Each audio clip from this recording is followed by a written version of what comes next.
Hello guys, तर welcome to Rui's kitchen 30 days challenge vlog. कुठलीही नवीन सुरुवात करताना आपण पहिले स्वामींचे दर्शन घेतो आणि आपलं डेली रुटीन जो असतो मी तुम्हाला आज या व्लॉगमध्ये दाखवणार आहे. कशी आपण किचनची सुरुवात करतो, काय काय करायला लागतं सुरुवातीला, कसली काळजी घ्यायला लागते हे तुम्ही आजच्या व्लॉगमध्ये बघणार. सगळे सॉस आणि वेजीज आपण सकाळीच प्रिपेअर करून घेतो, कारण का ह्याची पुढे गरज लागते किंवा नाही लागत, म्हणून मी सगळे सॉस हे माझे होममेड असतात. मग जो कस्टमर्स जे यायला सुरू होतात ते मला एकट्याने हँडल होत नाहीत. जे आपले हॉट सेलिंग प्रोडक्ट्स आहेत ते तर तुम्ही बघू शकता, काय काय खायला येतात आणि आउट ऑफ कंट्रोल. मला ते समजत पण नाही, मी फर्स्ट डे होता आज, कसं शूट करायचं, कसं हँडल करायचं.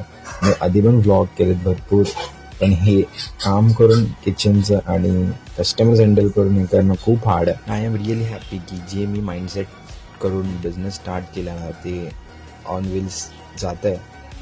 भरपूर टास्क असतात, कधी कुठची गरज येईल, कुठली वस्तू कधी लागेल, काय लागेल, कसं होईल हे तुम्हाला काहीच माहिती नसतं. इन बिझनेस एक वर्करला टेन्शन असतं आणि एक शेटला टेन्शन असतं, आणि आपण ह्या ठिकाणी वर्कर पण आपण आणि शेट पण आपण असल्यामुळे सगळे टेन्शन आपल्यालाच असतात. तर सगळ्या गोष्टींची काळजी घ्यायला लागते.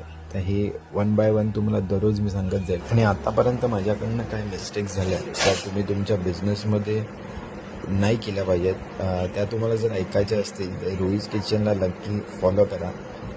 भेटूया उद्याच्या व्लॉगमध्ये.